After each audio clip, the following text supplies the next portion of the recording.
And now, last but not least, we will cover or we'll touch upon the topic of photovoltaic plants and electricity storage system. And the speaker will be Jakub Vančura from SIGE company. So let us please or introduce yourself first and tell us about something about your company, and then the floor is yours, Jakub. Thank you. Hello, good morning, everybody. My name is Jakub Vančura. I'm responsible for renewables at PRE Group, and as well I'm managing director of company Solar Invest, which is part of PRE Group, and who is responsible for installations of renewables for our customers. Some basic information. We focus on photovoltaics and storage, but we are involved as well in heat pumps, cooling, and e-mobility, as they come quite nicely together. We cover design, development, installation, maintenance, and advisory, which can include subsidy advisory as well. Within the PRE Group, which was partly described by Mr. Stehlík, as I mentioned, Solar Invest, let's say the daughter company, focuses on photovoltaic design and installation for both residential and industrial customers. And our mother companies, they focus on maintenance and operation of our renewables. We operate almost 30 megawatt of renewable power, mostly photovoltaics. And we prepare as well new large-scale photovoltaic projects. One of the strategic goals of our company is to have 10 times the power of renewables by 2030 to help with carbon emission lower the emissions as well. Well, let's start right ahead with the core information that you need to know about photovoltaics in Czech Republic in 2022. There are three subsidies programs available at the moment. First one is MOD Fund, Modernizační Fond, which is suitable for large photovoltaic projects, the field installations. The subsidy starts at 35% of investment, can be lower within for bigger projects, because the bigger projects are compared to each other and only the more efficient are subsidized. The second program is Národní plán obnovy, NPO, that is suitable for rooftop installations for industrial customers. It is also 35% of subsidy, and the initial call will be closing in August. So most projects that will get the subsidy must be already under preparation to be able to ask for this one. We hope that another round or another call will be signed by the ministry in upcoming months. The third one is for residential installations for households. It's called Nová zelená úsporám, and the subsidy is up to 50%, and it's available, and it will be for next years. Considering the market situation, the rising energy prices led to very low return of investment for the businesses. With subsidies, we are facing as low as 5-year return of investment of photovoltaic power plants, which have never been in history that economical to install photovoltaic. Unfortunately, the high demand leads to lack of material, lack of installation capacity. So the time needed to produce and install photovoltaics is higher than it was before. Some basic facts about the framework. You do not need a license to produce electricity up to 10 kilowatt peaks. That means most of the residential house installations, the households, do not have to have the license. You don't need building permit up to 20 kilowatt of power. And there is simple grid connection up to 100 kilowatt peak. There are a few mandatory requirements. You need to verify your roof static load capacity.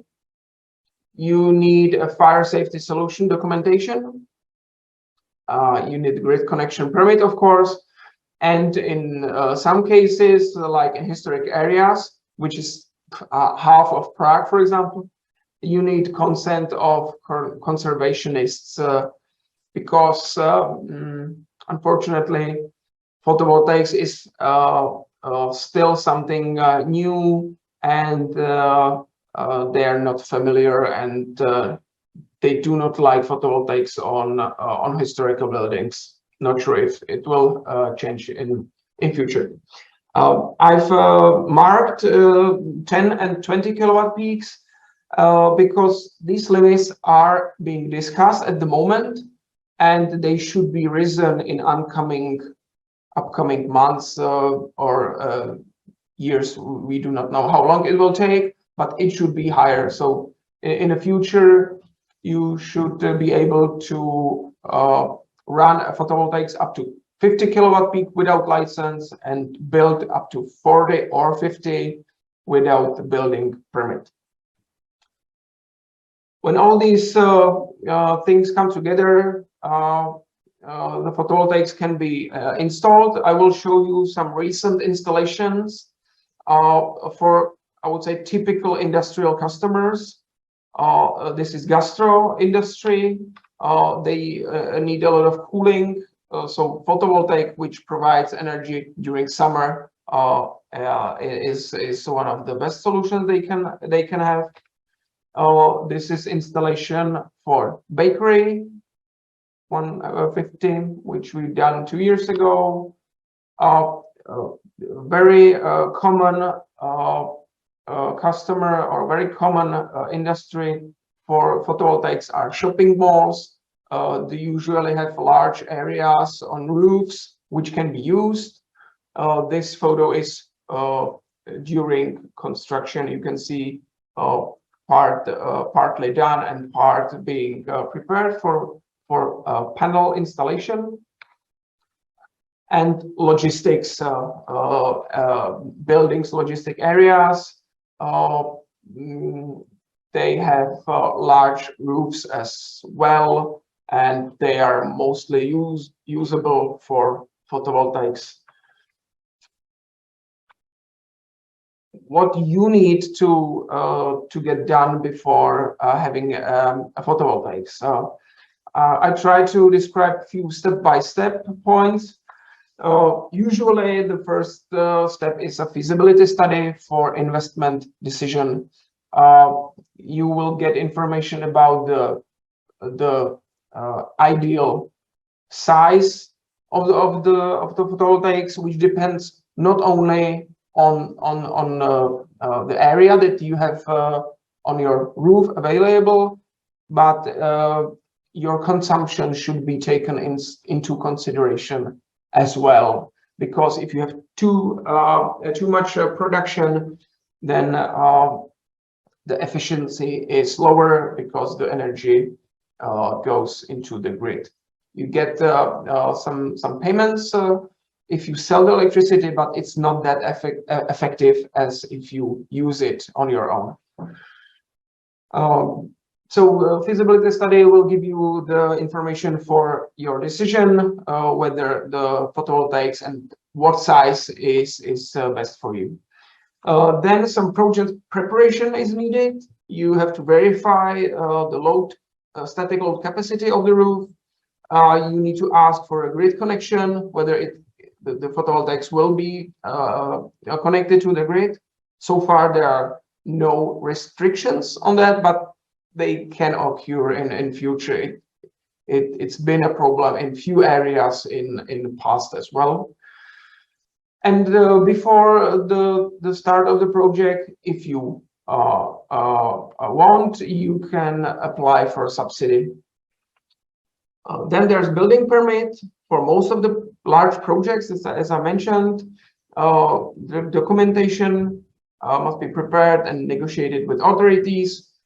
And this step is quite location and size of the project dependent. Some authorities in smaller cities can be very flexible and react fast. In Prague, where a lot of companies are applying for building permit, you usually have to wait longer. I would say from our experience, the minimum is 5 months. You need 2 months for the documentation to be prepared and at least 3 months to negotiate with authorities to get all their information that you need. Then the installation is usually one of the shortest part of getting photovoltaics. It's not possible during winter, of course, but usually it takes from 2 to 4 months to install a photovoltaic as size which I showed in the pictures, for example. And then when everything is technically finished, there is a commissioning part. You need to get a grid connection approval, and you need a license for the electricity production. When all these things are done, you can officially run your photovoltaics and save electricity from the grid. When all these things come together, such an example of modern building with photovoltaics can be the result. This is one of our recent projects that we've done on a high school reconstruction building. The photovoltaics is on the rooftop as well, which is not seen from the picture, and on the side walls as well. It looks really nice. The efficiency of the side installation is slightly lower, but the overall production is of course bigger than only on the rooftop, where there wasn't enough room for the photovoltaics.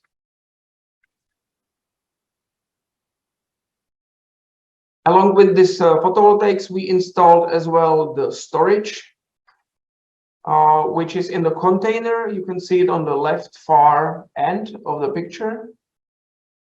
And inside the container, there is storage of 300 kilowatt hours, which can provide energy for the school during night, when the sun is not shining, and it can provide backup energy for lighting and computer systems when the grid outage will occur.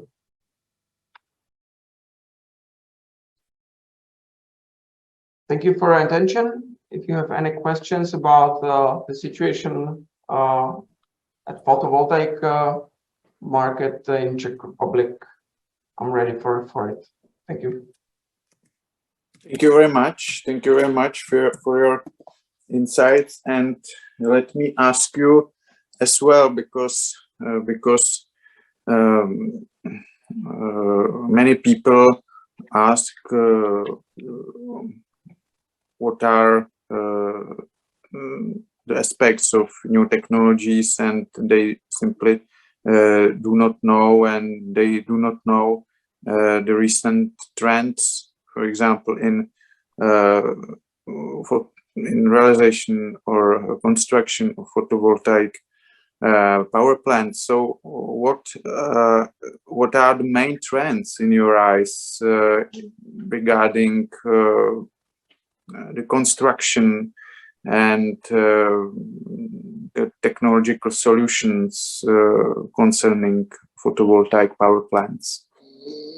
Well, I think the main difference between photovoltaics that were built 10 years ago and nowadays is that a lower angle of photovoltaic panels is used. 10 years ago, usually you've seen photovoltaic panels up to 40, 45, 35 degrees installed on rooftops. These days, the trend is to take lower angle with the panels, which leads to first higher density of panels, because lower the angle, the shorter is the shade of the panel on the roof. So you can place more panels closer together and therefore get higher total power output from the photovoltaic plant. The second main issue with the roofs is the load capacity. We are coming across a lot of roofs that are not sustainable to additional load.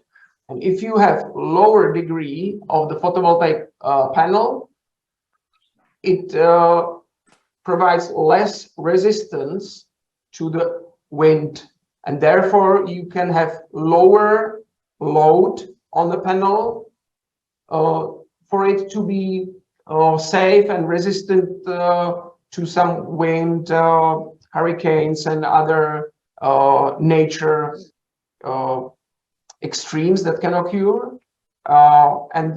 This is from time to time, this is a main factor as well, whether you can install the photovoltaics or not, depending on the load capacity of the roof. And lower angle helps lowering the load on the panels. So thank you very much for your very practical explanation. So now I think we have gone through all our program for today's afternoon. So thank you very much. Thank you very much, all the participants, because we have gone through decarbonization, sustainability, Green Deal in industrial production, in construction, now in the field of compressed air, and finally we have touched upon the topic of photovoltaic plants. So I think we have covered pretty nicely key elements of so-called going green. And now I would like to thank all of our participants and all of visitors of our online streaming. So let me thank Mr. Wojciech Fried, Mr. Vladimír Stehlík, Mr. Martin Dietrich, Miroslav Kubera, Mr. Filip Strobach, and Jakub Vančura. Thank you also all the organizers, and especially Nordic embassies in the Czech Republic who are or which are promoting sustainability, and they are supporting discussions about that and covering it in public discussion. And of course we are grateful for a support of Nordic Chamber of Commerce in the Czech Republic and Czech Confederation of Industry and Trade. This was another piece from our series, Sustainable Business and Circular Economy, and we are looking forward to meet on another similar occasion. So have a nice rest of the day. Then hopefully we will go greener ahead. So once again, thank you.